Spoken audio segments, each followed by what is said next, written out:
I would like to reintroduce Judy Singer, welcome her back to my channel.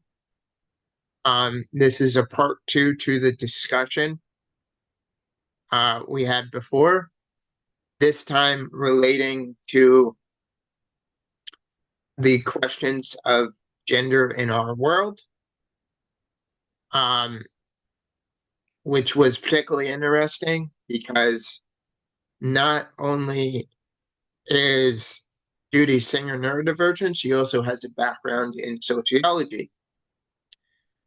I also want to note that Judy Singer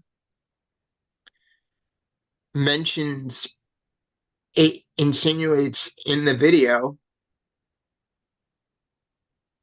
uh,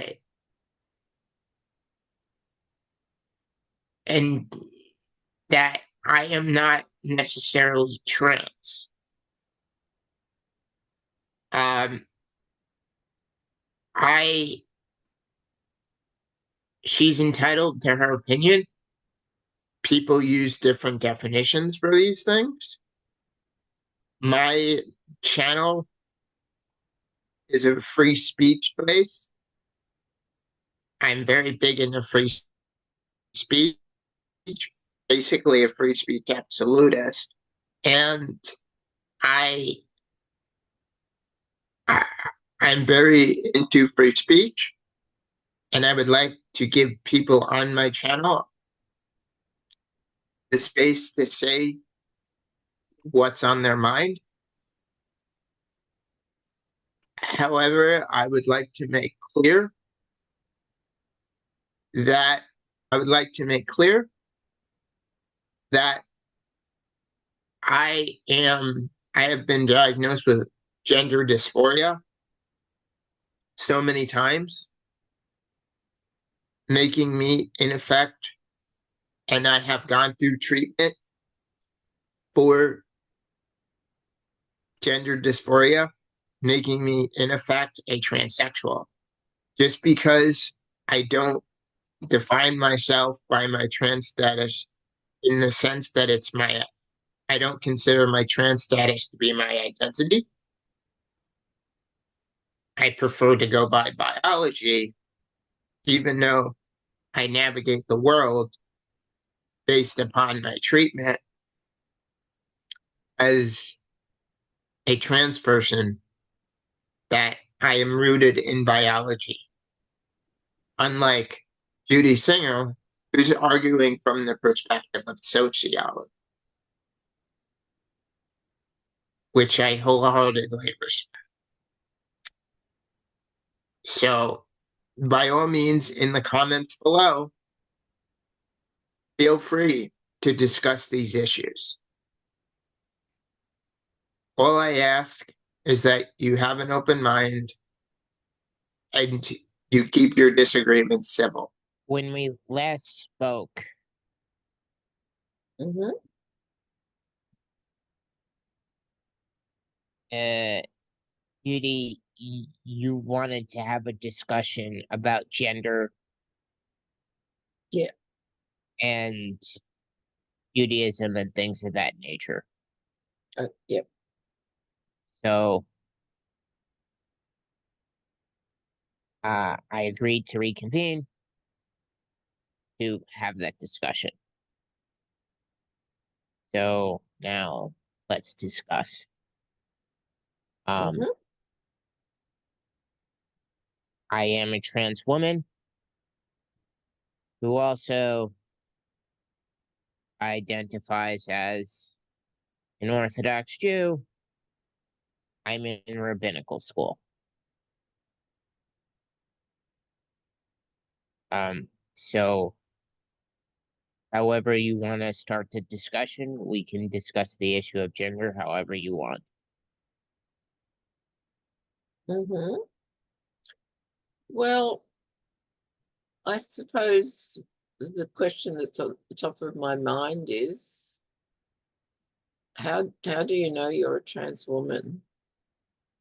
Um, so I meet the clinical criteria for gender dysphoria.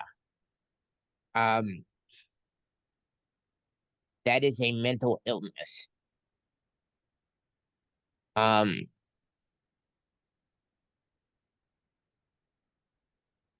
Gender dysphoria comes in two forms: male to female and female to male.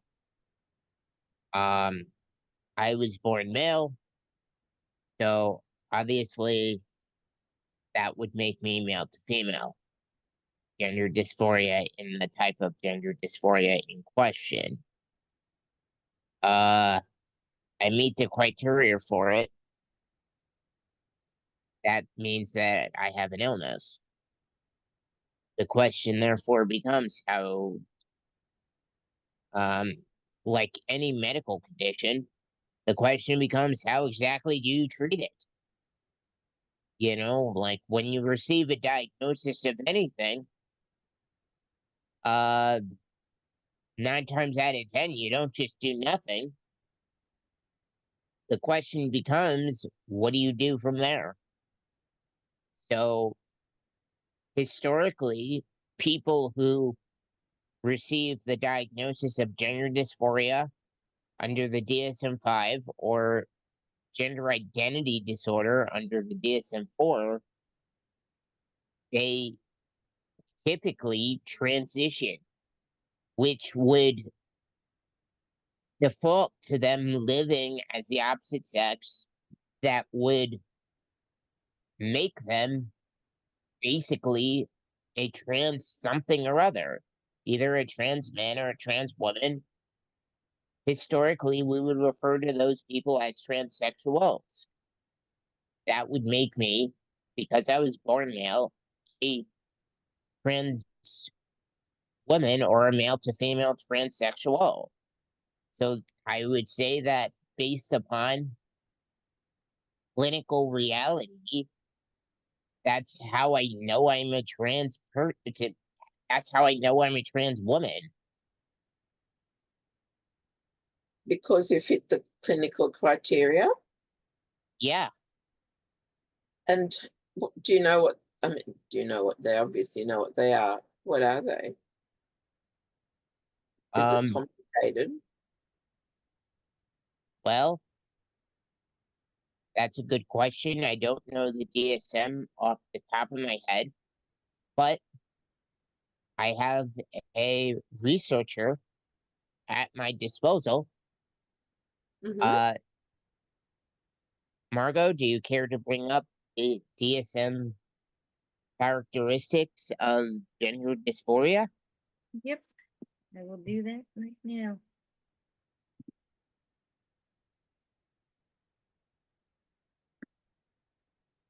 Take your time. It's morning here. Thank you. It says gender dysphoria refers to psychological distress that results from an incongruence between one's sex assigned at birth and the other sex. Though gender dysphoria often begins in childhood, some people may not experience it until after puberty or much later. And that's from American Psychiatric Association, quoting the DSM. Yeah. Can you find the criteria in the DSM? Yes. So while Margot's doing that, it's like, but how did you feel? How did you know or feel that you were a woman? Like, what did it feel like? Uh, well, the first thing is, let me make this abundantly clear. I'm not a woman. Hmm. Um,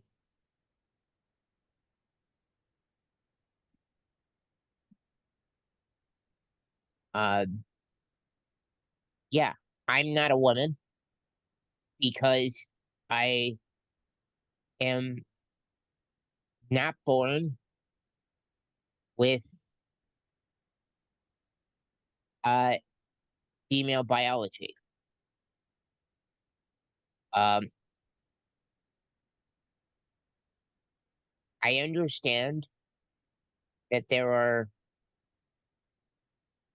minority of people that have intersex conditions. That doesn't change the fact that there are two sexes, that there are two genders. I believe that as a religious person,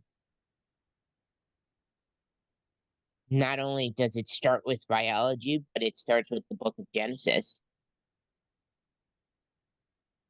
So it does start, say that again. It doesn't start with what?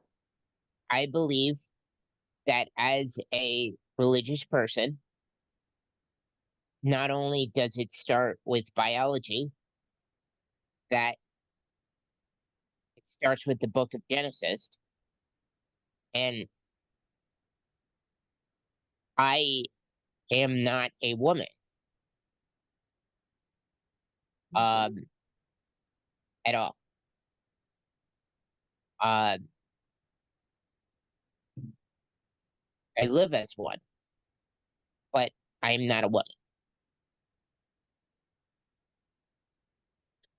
When you say you live as one, what does that mean? How do you live as one? Sorry, I'm just being very like, this is one of those you can't. We've got a show here called You Can't Ask That. Have you got that in America? No, And people with various identities come on, and it's a television show, and it's called You Can't Ask That. But in the show, you can ask anything you want. So Well, if you're Dylan's channel is a great place to do that because she's very. what's that? Dylan's channel is a great place to do that because she's very free speech. So you can ask anything that you want here Yeah. with us. Yeah, I just wanted to make sure it was okay. Oh, Yeah, of so course. I guess what does it feel like to be a woman? I don't know. I'm not a woman. Yeah, so so exactly how do you identify? Uh, Your sex is male, right? yeah, And there your are gender is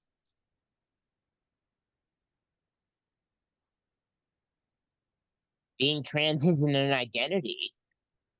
Uh, so I'm male. I'm 100% male. Mhm. I live as a woman to the extent of which I can, but I was born male. I don't believe in gender identity. Okay. Um, What? So okay, we can get into this if you want. It is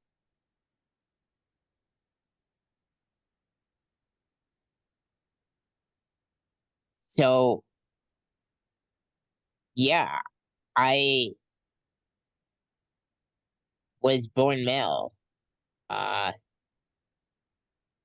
that's how it is for me. I have a mental health disability. so when you say you live as a woman, Yeah, what does that mean? How do you live as a woman? well, upon consultation with doctors, upon receiving a diagnosis of gender dysphoria, Mhm. it is recommended the treatment is faulty and there are a lot of problems with the treatment. Basically,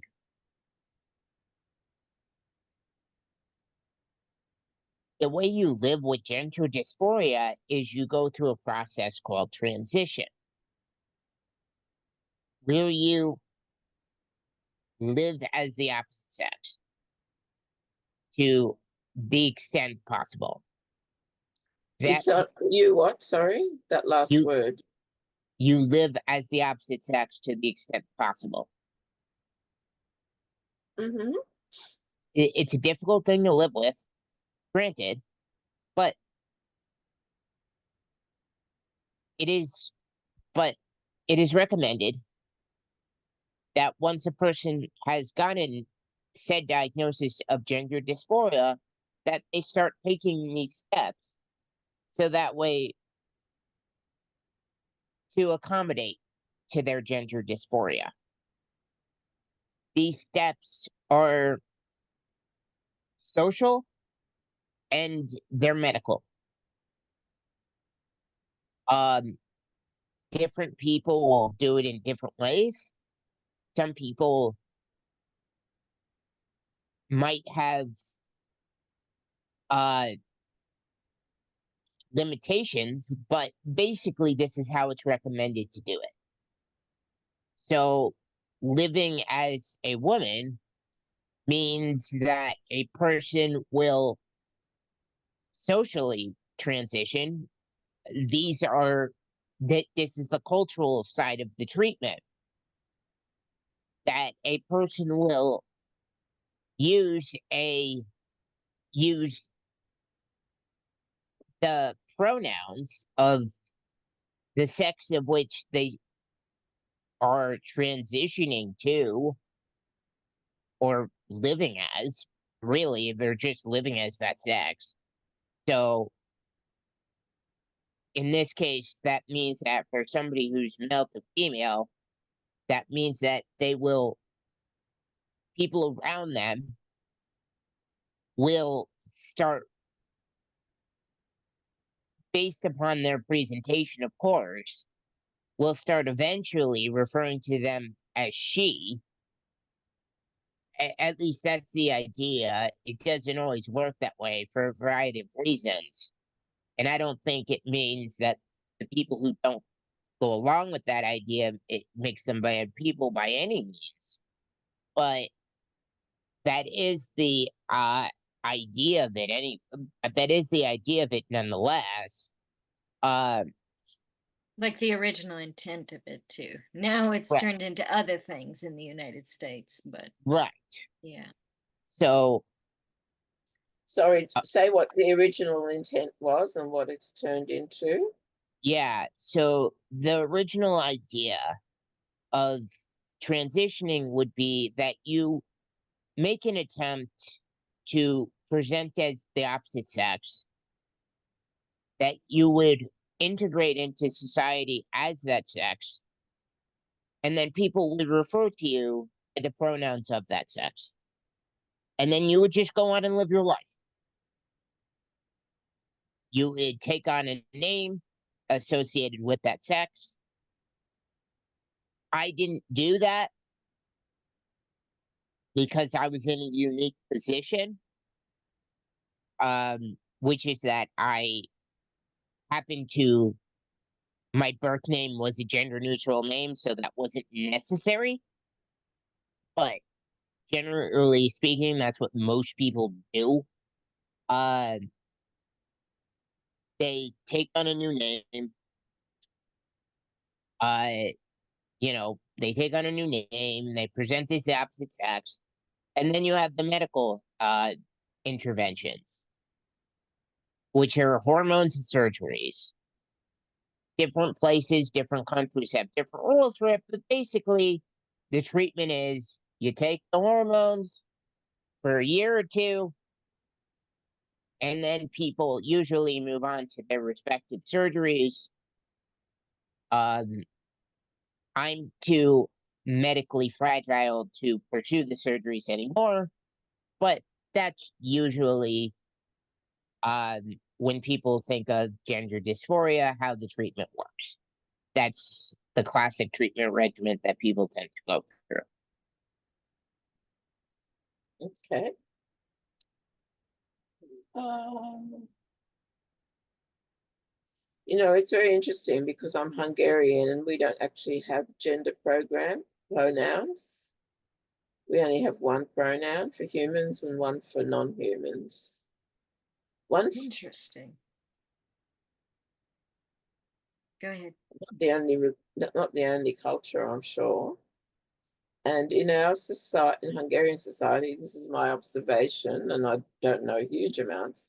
Women are much more empowered, much more powerful, much more respected than they are in the gendered countries.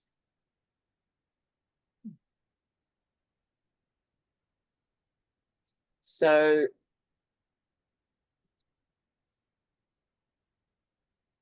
when Dylan, when you say that you've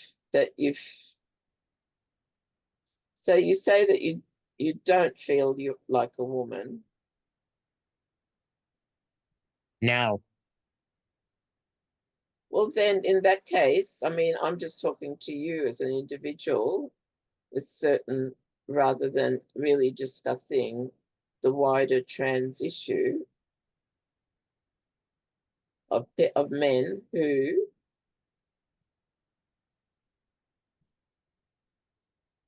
think of themselves as women, whatever that means. Because I don't know, how do I know that I'm a woman?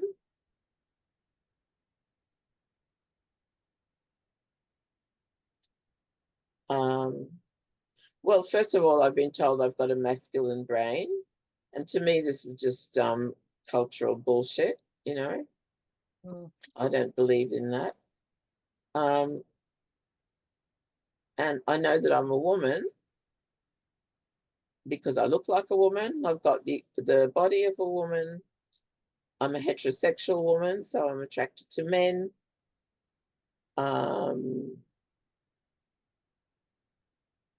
But there are women who act very feminine, whatever that means in our culture. And there are women who act very masculine, and they tend to be, I don't know, they tend to be consider themselves to be lesbians, or before the whole trans thing became a big thing.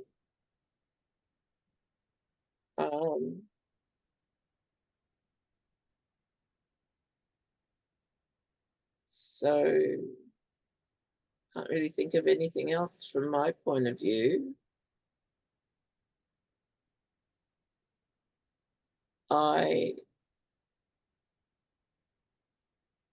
How do I know who's a man?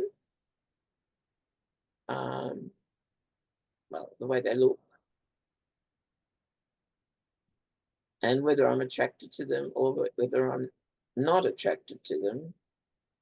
And that, me not being attracted to them does not make them women. It just means that attraction is the key concept. So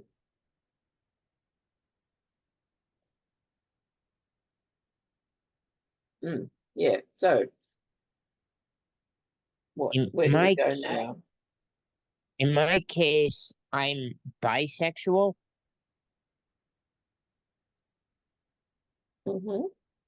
And I will also say I practice Judaism as a man.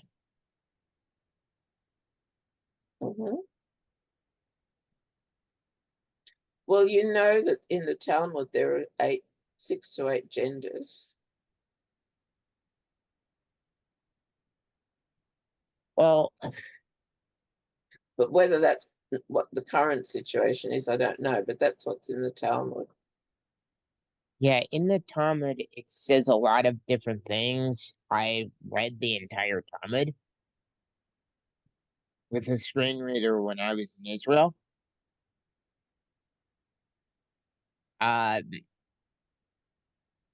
It does say a lot of things about gender and gender roles, but when it comes to gender roles, that's derived from the Torah, and there really are only 2 gender roles, and they're derived from the Torah. There's male and female. So, from my vantage point, I'm a biological male, and the fact that I'm trans is sort of secondary. What secondary? The fact that I'm trans.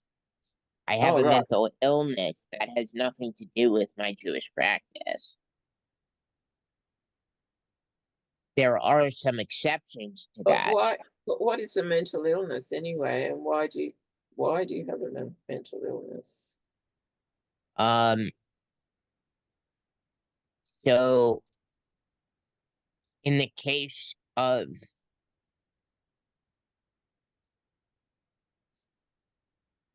okay, um, you mean why do I have gender dysphoria?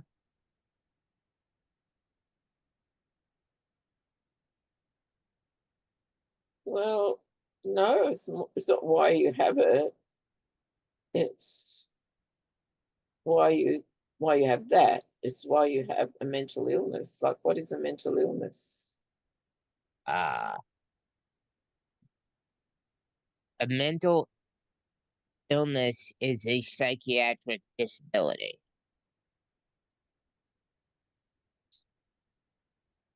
Well, that's an arbitrary cultural thing, though. So, what is a mental illness really? I mean, to me, a mental illness means you've got some kind of pain.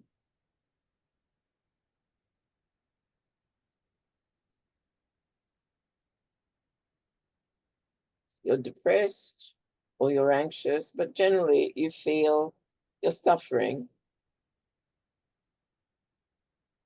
Yeah, there is most people who have gender dysphoria who don't transition end up suffering, and a large percentage of them end up dead. By suicide. The suicide rate is Yeah. very high with them. Hmm. So the transition is supposed to prevent it getting to the point where they become suicidal. That's the original intent. Mm.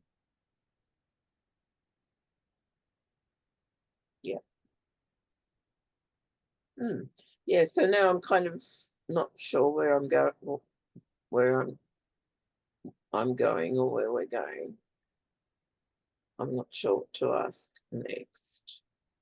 Would it help if I read sort of the criteria of the gender dysphoria so we can sort of bounce off Yeah, that's a that? good idea. Yeah.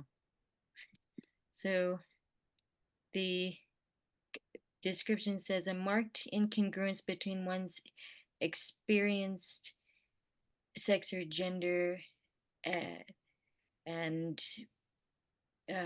duration and manifestation by at least two of the following: a marked incongruence between one's experienced expressed gender and primary and or secondary sex characteristics, or in young adolescents the anticipated secondary sex characteristics, a strong desire to rid themselves of one or more primary or secondary sex characteristics because of the marked incongruence with experienced expressed gender, or in young adolescents, a desire to prevent the development of anticipated secondary sex characteristics, a strong desire for the primary and or secondary sex characteristics of the gender they wish to transition to, a strong desire to be of the other gender or to alternate when needed, a strong desire to be treated as the other gender, a strong conviction that one has the feelings and reactions of the other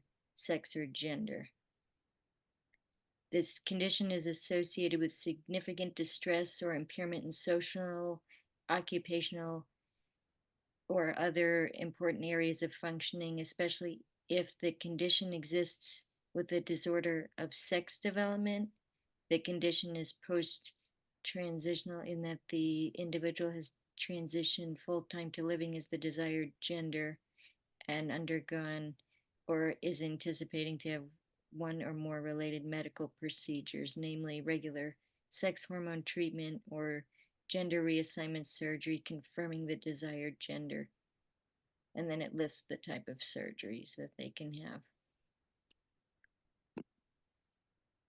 So that's like the medical terms for it in the United States. What I could see from my biology classes, because I'm a biology major, is there's a sort of scientifically established idea now that people with gender dysphoria are born with this, in a sense, a neurodiversity that makes them a little bit closer emotionally to the sex that they're transitioning to, but it doesn't make them that sex. It's just they might more spiritually or emotionally identify with the sex that they're transitioning to, but it doesn't change the XY chromosome, so it creates a lot of inner turmoil. It seems to be what the research is saying. Mm. Mhm. Well, the way that I see it, and is that gender is a social construct, that sex is a biological fact, and gender is a social construct. And one, so there's this in sociology, there's a thing about essentialism, but versus social constructionism, and essentialism is feeling, well, it's kind of obvious, I guess. So I'm so basically, I think transsexuality is a social construct. Because we have a lot of options, for people. In the past, there weren't options. You were male or you were female. I'm sure there were exceptions, but the people who felt differently. But there wasn't the opportunity to act it out. And also, it's partly like from the point of view of disability rights.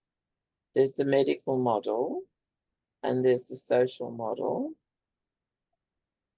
And to take the view of transitioning is to kind of take the medical view. And therefore, a whole specialty arises in which people make their money out of the medical profession and all those ancillary. Mhm. So, I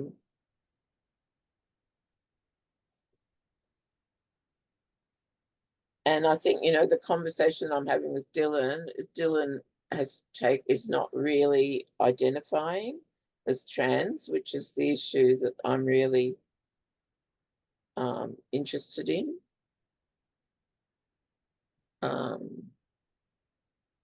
It's really like we're two individuals talking about how we feel.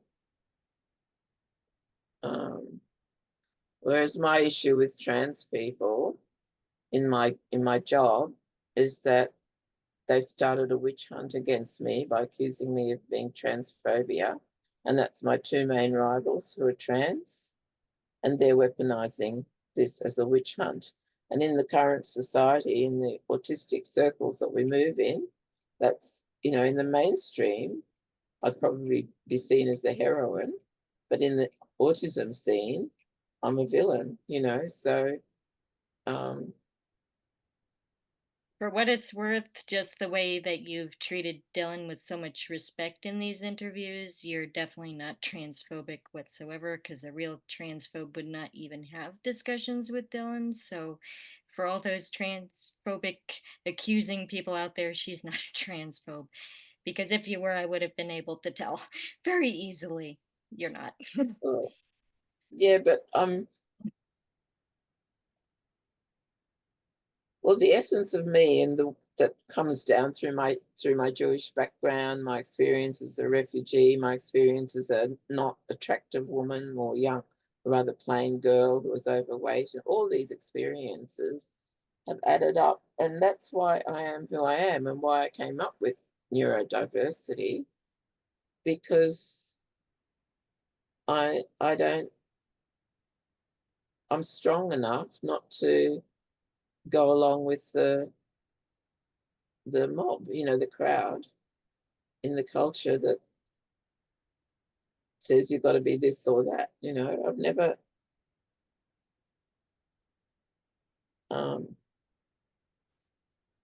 I know that I've never been,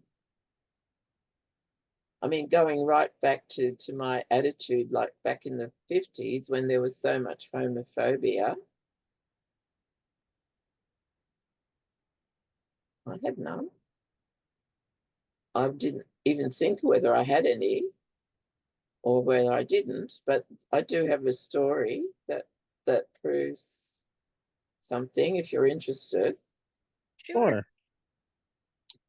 So my best friend had a relationship with an Anglican priest, like a sexual relationship with an Anglican priest, and they used to make out in the back seat of his car.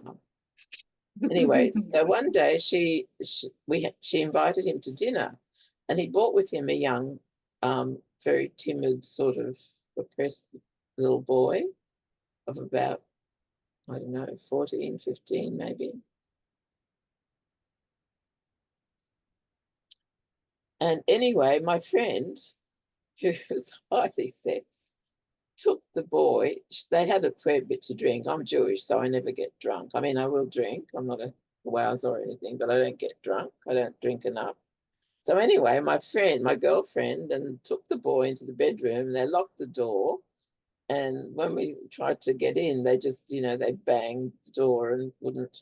And the priest started to get really, really distressed. And so I said to him, I said, is it possible that you might be homosexual and that's why you're so upset? And he burst into tears and said, thank you, or something, words to that effect. And he said, what I said changed his life. He left the priesthood. He went and lived as a gay man and he thanked me profusely. And the reason I'm saying that is probably because I'm a Jewish, autistic, whatever I am, that wasn't buying into those cultural categories. I just saw him as a human being, So that's one story. Another story is that when I was at university, we used to point out people who were gay, and it was like, oh wow, really? And that's because that was something really exotic, but not because it was something bad from my point of view. And then, I had progressive friends, and they used to go and hang out with they used to call them the Queens. They used to go to a particular pub and be in drag and everything, and they used to hang out with them. And I just thought, oh wow, that's so. And they had a lesbian for someone who was an avowed lesbian. These were unheard of in my normal life, and I just thought, wow, but that's it. And then there were the times which happened a few times, I think, that I fell in love with men who were probably gay and who rejected me, and I was devastated because I didn't know they were gay. I mean, that wasn't even a part of our universe. And or when my friend and I, we hitchhiked through Europe, and we were picked up by two really nice guys, and they were so good to us. We were in Switzerland, the most expensive place in the world, and they even paid for us to stay at a hotel, which we could never afford. And they took it. And afterwards, when we said goodbye to them, we said to them, weren't they amazing? They didn't even expect sex from us in return. That's how naive we were. So, but then, I'm just by who I am, I'm not the person who believes in society's categories. So anyway, so that's it. Whereas if you believe in them, you've got to make choices, I guess, if you believe in the binary. Well, but of course, when I was growing up, we all believed in, well, I'm talking about Orthodox Jewish society. That's a really interesting one, Dylan. Yeah. You must have researched Orthodox Judaism and before you know, the war and everything in the 19th century, say, and what happened there with people who were not, who had gender dysphoria?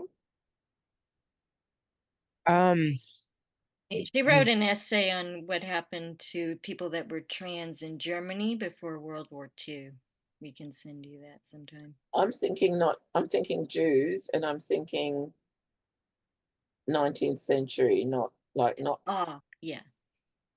not yeah. before all of that, you know. Mhm.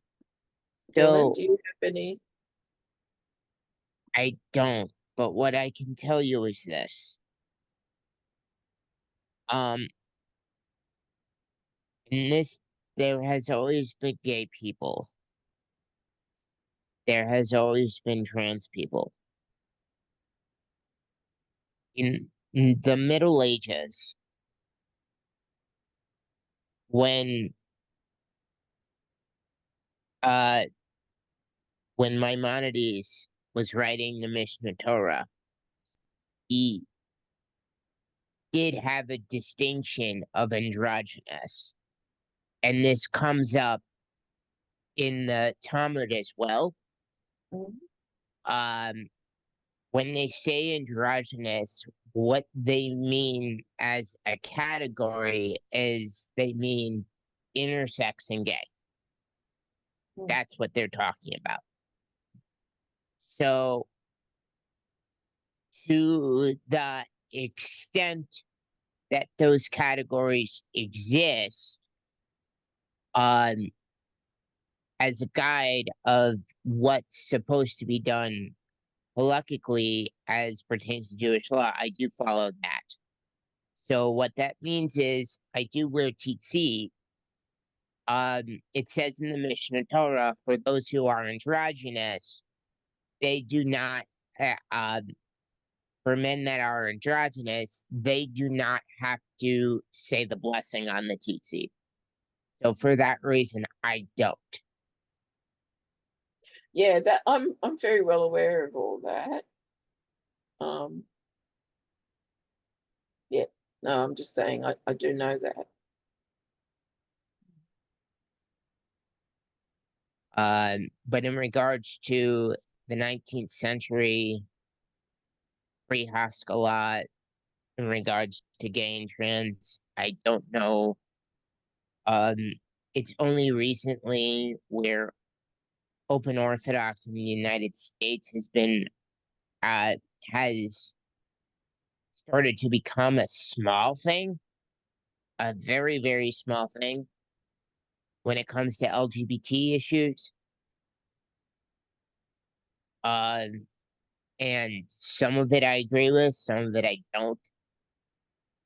When it comes to trans stuff, ultimately I don't agree with it. I I think agree with some of it I don't. Uh, but okay.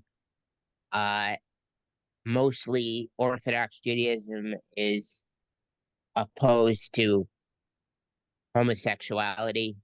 that's right. Yeah. I would argue, based upon my reading of the text, it's not opposed to gay identity, it's only opposed to sodomy. So somebody could go sodomy in gay marriage. So if a gay person went to an Orthodox service, you know, went to pray and wanted to be a part of a synagogue, that would be fine. There really is no issue. It's just that nobody would approve of their relationship, you know, at Mm. this. But as far as actual retaliation in past generations, there were issues, sure, but now I've been to many, many Orthodox spaces, a non-issue as long, but a lot of people may not agree. They probably wouldn't agree with it. A lot of Orthodox Jews probably, I know they don't agree with my life choices, and that's okay with me. Hmm. Uh, I'm just thinking that it would be really interesting to do research on people who were transsexual or gay in the 19th century Jewish world. Yes. That's a very good idea. I don't know anything about the Jewish end of it, but I work for a theater that's bilingual, so they talk about Latino culture a lot. And one of the plays was about a trans individual that they were born female, transitioned to male, and they were in the Mexican army. And of course, they didn't have the surgeries or anything. That wasn't done back then. But other than that, they were living as the transitioned sex, and they actually fought in the army very successfully, and they were influenced by a trans woman to come out and be true to their transition at that point, even back then. And it was much rougher then. You see in the play, like, the trans person has their hair pulled, and some very violent stuff happened to them, but they persevere in a sense in this play, which I'm not sure if it was like a composite of different real people or whatever, but I know that this playwright, I know her personally, she's LGBT herself, and she did her research on that one. So Yeah, it's there's quite always been interesting. people women who've gone into who've dressed as men and gone into the army. I mean, it was always presented as that was their patriotism or something that made them do it. But In maybe it the was, play, she was protecting, I think, a family member from having to enlist, so she enlisted herself, sort of like the yeah, Disney Mulan story a little bit. But the person was also trans on top of that, so it was a yeah, multifaceted issue for the character. I don't yeah, know, like in yeah. real life, what the situation was. No, it's interesting, isn't it? Mm-hmm. Um, is there anything Dylan wants to ask me? No. I guess my question, going back to what you were saying about like the masculine brain stuff, in your opinion, is that just more people stereotyping what they think a female should act like, or something else entirely? Hmm. Well, I don't know. I mean,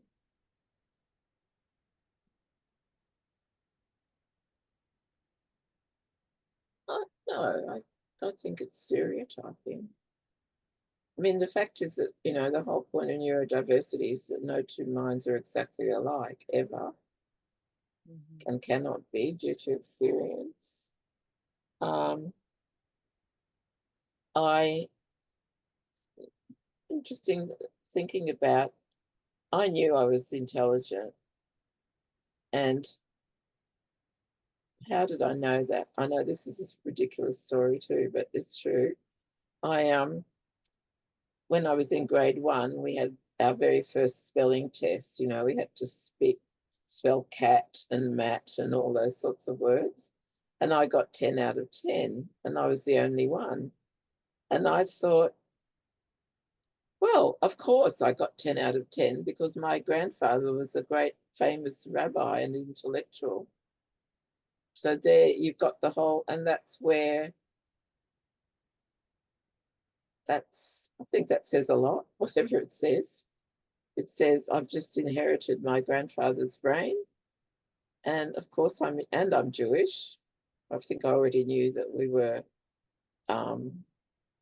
different and had been persecuted for being different. I knew all that. And I just thought, well, there it is. I'm just brainy.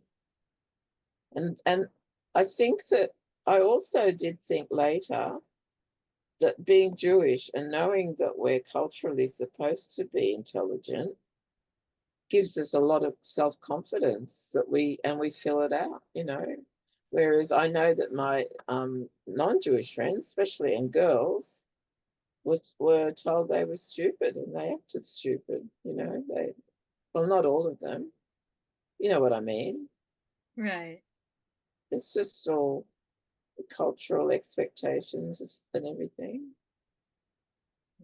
Mm. Um, I just keep thinking I know I'm a woman because I'm attracted to men, and I was from a very young age.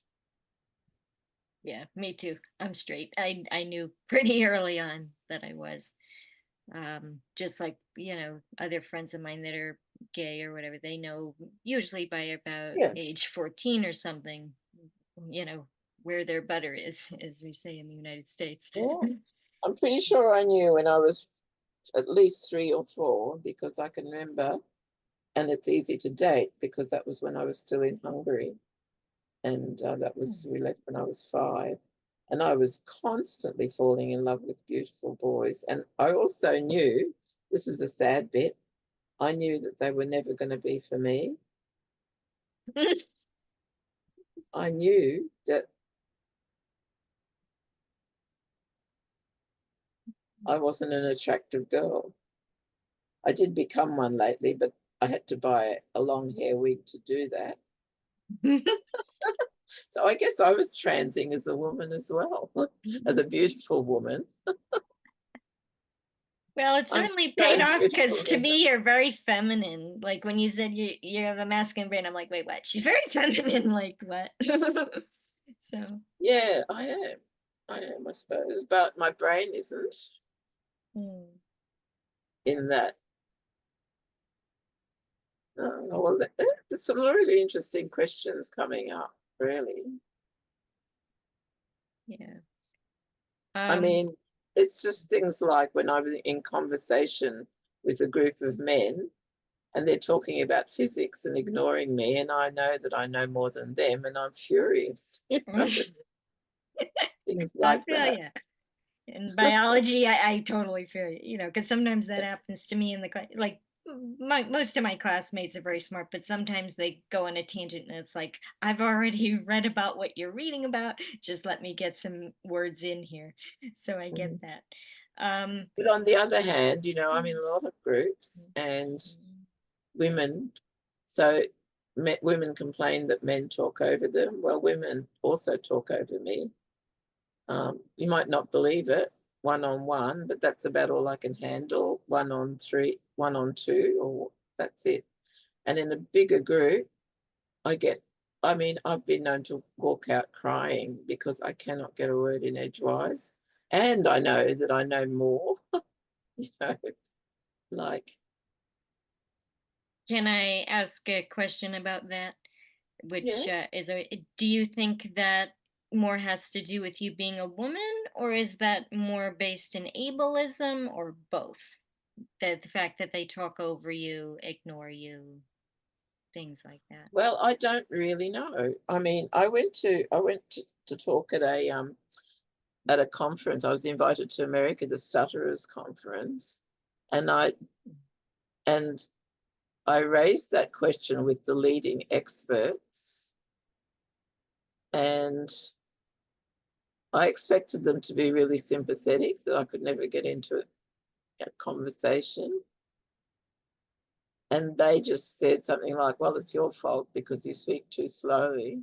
I mean, these are the leading experts on speech Ow. pathology and speech. So, you know, and I know that my timing is I think my timing is a slight microsecond off. And in that microsecond, other people jump in. Or I don't have the right body language, or anyway, whatever. It's always something that's intrigued me. Sorry, now it's all about me, but Yeah, I mean, for me, I'm a film director and I've been doing it since I was 15, and I rarely have men talking over me. In my case, it's more the females talk over me. Like they have a very strong personality and they don't think that I know what I'm doing. They don't trust my decisions and they'll just start talking. Men tend to, at least in my case, be much more respectful, which I felt was quite interesting. yeah, I've had a similar experience, come to think of it, because men have been taught to, they don't want to be called, I mean, they've learned not to be sexist. So actually the worst perpetrators are women. Yeah, in my maybe. experience, No, yes. yeah, you know what I mean. No, Yeah, I can't say there's that. always exceptions because you Yeah. have people that are just mean, but I noticed my issues tend to be with very strong-minded females that didn't actually do their research are usually the biggest problem. Um, Oh, mhm. yeah. Well, my other problem is because I live where I live, and I mean, there's not many Jews in Australia anyway. Mm. So in my local area, the people I have coffee with are not Jewish, and yeah, I don't know whether. Well, the issue there is that I can't. I can only present one part of my non-Jewish part of my personality, so that stops me from speaking a lot too. But anyway, we're getting off the topic because we're sort of really here to talk about the trans sort of issue. Yep. And and the transphobia issue. I These guys wrote a. Do you mind if I just say what's Yeah, go been ahead. happening? Maybe I already have. Maybe I already have. So they put this article that onto Sage Publications, which is a major sociological academic journal. Total libel, but just totally questioning the legitimacy of my work. And I know for a fact that it's the revenge of the trans, who are the two people who are behind me in terms of who followed in my footsteps academically. And so they're attacking my work, but their motive is revenge. And I had one of my American friends who's also part of the kind of neurodiversity sort of academic leadership sort of thing. She was here and I talked to her, and she said she thought I was transphobic, but she agreed with me that they were targeting me. So it wasn't just my imagination. They're just deliberately targeting me as revenge at my work. Not my, they're not having a discussion with me about what I really think. They're using it as an opportunity to be top neurodiversity monkeys. That's it. And it's horrible. And I'm now that came out in several months ago. And all the things they said about me were untrue, or nearly all. And it's taken me 3 months of really intense emotional and intellectual labor, because they could say any bloody thing they wanted to in their fantasy. There were 6 of them who got together to do this. But I've got to be meticulous and document everything. And it's kind of killing me, really. It's just horrible. I'm nearly done. But I've written to Sage Publications to ask them. I presented them with all the evidence and said, please take the article down. It's libelous and false. And they said no. They said I should write a rebuttal. I should write my version. But the thing is that I can't do that because A, I don't want to do that kind of fancy academic bullshit writing where you can I prove, hate I it mean, too. I studied sociology. I know that you can make anything up and find and prove it. And I don't like that kind of language, but I don't want to do it because it gives them legitimacy. Like, all I want to say is every fucking thing in that article is a fucking malicious lie. That's the truth. So, but anyway, I have written a rebuttal and I'll just self-publish it. Very good. And Sage Publications can go, you know.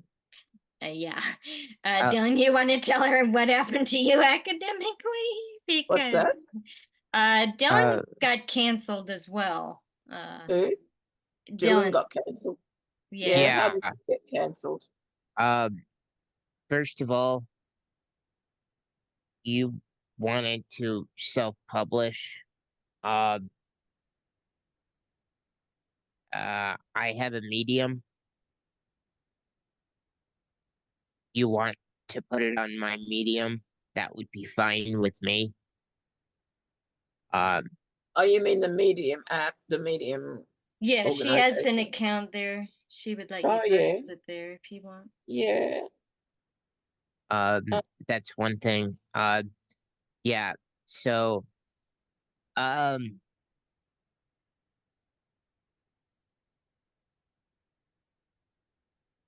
yes. I too was academically canceled. Yeah, our local Jewish community is having a lot of trouble as well. So, what else is new? That's true. Hmm. Hmm. Pronouns.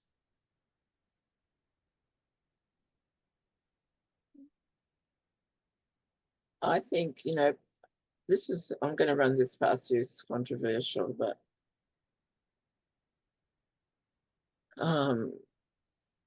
people say that, you've got to respect their pronouns. But I think I have a right for them to respect my pronouns as well. And that that to me depends on, like, whether I like the person or not, or, well, it's not even like. I mean, as far as these what's their name are concerned, because they've been horrible to me. I'm calling them he and not she, because I have rights as well. Mm-hmm. Not that it makes the slightest bit of difference, because I don't refer to them at all. Oh, well, Right. actually, I do. I Oh, do. I will now, because I'm writing something, but if I was going to do that. But I reckon he's acting like an aggressive trans, whatever. Is it? Yeah, well, whatever. It's too complicated. Okay. Dylan's the So, perfect person to ask this question. Yeah. Lay it on us. okay. So this is my view on pronouns. I've Mm. evolved on this issue over time. I will never require somebody to refer to me as she. I don't know how it is in Australia or anywhere else for that matter.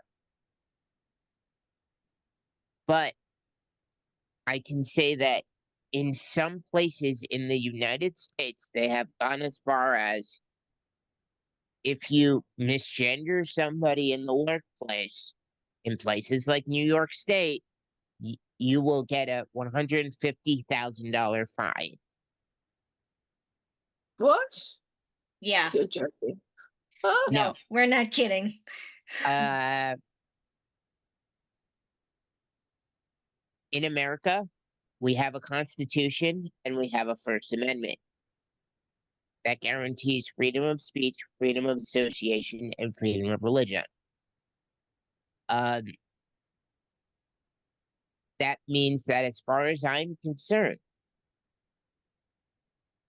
my hope is that that law goes to the Supreme Court of this country and gets struck down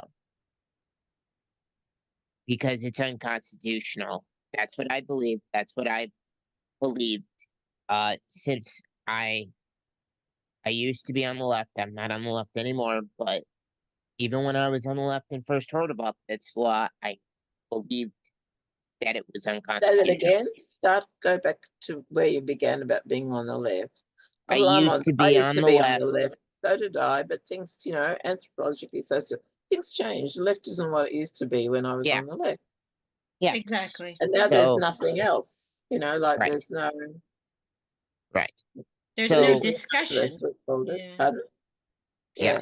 There's no discussion academically of different views anymore. It's like if you say the thing you're not supposed to say, somehow that's like plagiarism or who knows what. right. Yeah. So, I, okay. Um, having said that, as I said, I don't believe in legislating pronouns. If somebody doesn't want to refer to me as she, that is their choice. I don't care. I will not refer to a child by their pronouns or their so-called pronouns because I don't believe a child has the capacity to be trans. So that's an example where a child can't it because I believe a child can't be trans, then in that case, I will not refer to the child by any particular pronoun other than the sex that's assigned at birth. Now, the other exception as to why I will not, as to a situation where I will not use the pronoun, if I know a trans person has committed a crime or has been sexist or has hurt women or has hurt someone, has been rude, obnoxious, or hasn't been respectful to people, then I will not give Don't that forget person if they've libeled or slandered people. That right. too. Exactly. Yes, I will not give them the courtesy of the respect of their pronouns. Other than that, I will use their pronouns, but I will not entertain they them pronouns anymore. Even though when I first came out, I used to use they them pronouns briefly. And the reason for that is because I don't believe, as an Orthodox Jew, I can justify that religiously. Well, from my point of view, because I come from a genderless language, I can.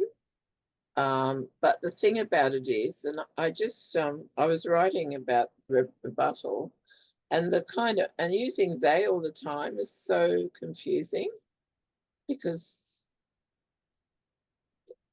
it just is. I mean, I can give you the example sentence where it just doesn't work. Because you don't know which they that if there's more than one person, or I don't know how it was, but it just was a really confusing sentence with they, some of them, they, and you don't know who you're talking about anymore.